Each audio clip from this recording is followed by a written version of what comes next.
Hi guys, so while it may only be Monday, I think we found our hero of the week. Ian Blackford of the SNP called Boris Johnson out for what he is, a liar. Blackford laid out one after the other the charges against Boris Johnson and explained how he has misled Parliament. Unfortunately, it didn't end well, for Parliament that is, because Blackford was told to leave the chamber by the Speaker of the House, Hoyle, a chocolate fireguard of a man, someone who I doubt ever had a spine to lose. Watch Blackford win Hero of the Week. Every moment the Prime Minister stays, trust in government and the rule of law is ebbing away. The litany of rule breaking, the culture of contempt, the utter disdain for the anguish felt by the public who have sacrificed so much. What the public see is a man who has debased the office of Prime Minister, shrinked responsibility, dogged accountability and blamed his staff at every turn, presided over sleaze and corruption and tainted the very institutions of the state. In short, Mr Speaker, this is a man... Well, they can laugh. They can laugh. But you can see who's laughing. You can see Boris Johnson laughing. You can see Jacob Rees-Mogg laughing. You can see Dominic Raab laughing. It's all a joke to them. But the public know. The public know this is a man they can no longer trust. He has been investigated by the police. He misled the House. He must now resign. Well said. He has misled the House. Order. I just want to show you here. I don't know if you can see. Just go back a little bit. Longer trust.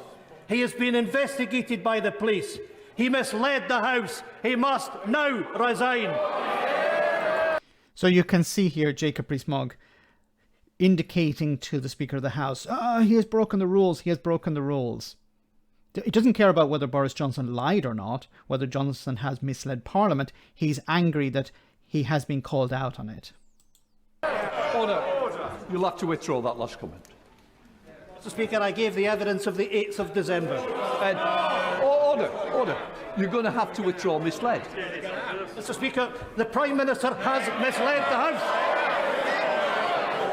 Unless you withdraw, I'll have to stop, and that's not good. Just withdraw the words. I am standing up for my constituents that know that this Prime Minister has lied and misled the House.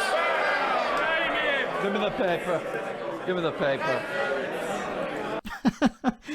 But we know this. We know that Johnson has lied. We know that Johnson has misled the House. Like, it's a charade at this stage. Inadvertently misled. I'll give you one more chance. As leader of the SNP, I don't want to have to throw you out. I'm going to give you this chance. Please. What is... Power. That man has misled the House.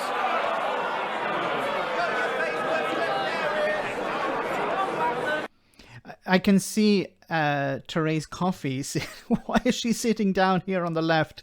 She's muttering something to the Speaker of the House. I don't know what it is, but what a weird position to be sitting in. Shut up. I'm sorry it's come to this, and I'm sorry that the leader of the party has not got the decency. Just withdraw those words. The decency. So it's okay to lie, but it's not okay to call Boris Johnson a liar. We've been down this road before. And you're talking about decency. Wouldn't it be more decent not to lie in the first place? Wouldn't it be more decent not to mislead Parliament? We know that Boris Johnson has done it. This is one example. There are numerous examples of Boris Johnson misleading Parliament. But that's decent, but calling him out is indecent.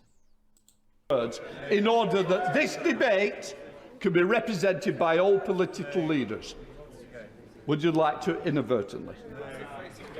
Speaker, if the Prime Minister has inadvertently misled the House, then I will state that.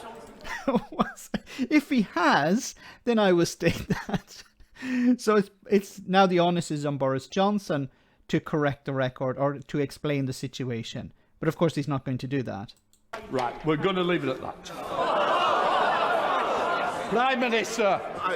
Mr Speaker, I'm grateful to the Right Honourable Gentleman for withdrawing what he just said, because he was wrong then, and he, I'm afraid, is wrong in his analysis. He didn't withdraw it, and he wasn't wrong. And I apologise, as I've said, for all the suffering that people have had throughout this pandemic. And you've apologised for all the suffering, and then you laughed at it. And for the anger that people feel about what has taken place in number 10 Downing Street. But I've got to tell the right honourable gentleman that for much of what he said, his best course is simply to wait for the inquiry to be complete. Can I just say, I take it the honourable member has withdrawn it, the right honourable member. That the Prime Minister may have inadvertently misled the House. Order. To help me, to help the House, you withdrawn your earlier comment and replaced it with inadvertently. It's not my fault if the Prime Minister can't be trusted to tell the truth. Under the power given to me by Standing Order number 43, I order the honourable member to withdraw immediately from the House. From the House. Rivera, it's all right, we don't need to bother. Right, let us move. And there we have it. So, once again, you call a liar, and you're asked to leave the House. You lie, and nothing is done about it. Boris Johnson should have been punished on a number of occasions, and he hasn't. Boris Johnson has lied on a number of occasions, and he hasn't been punished. He hasn't been called out. He hasn't even been asked by the Speaker to return to the House of Commons to correct the record. And the punishment is for those who call out the truth, who point to the lies. Well done to Ian Blackford for doing this. That's why he's Hero of the Week.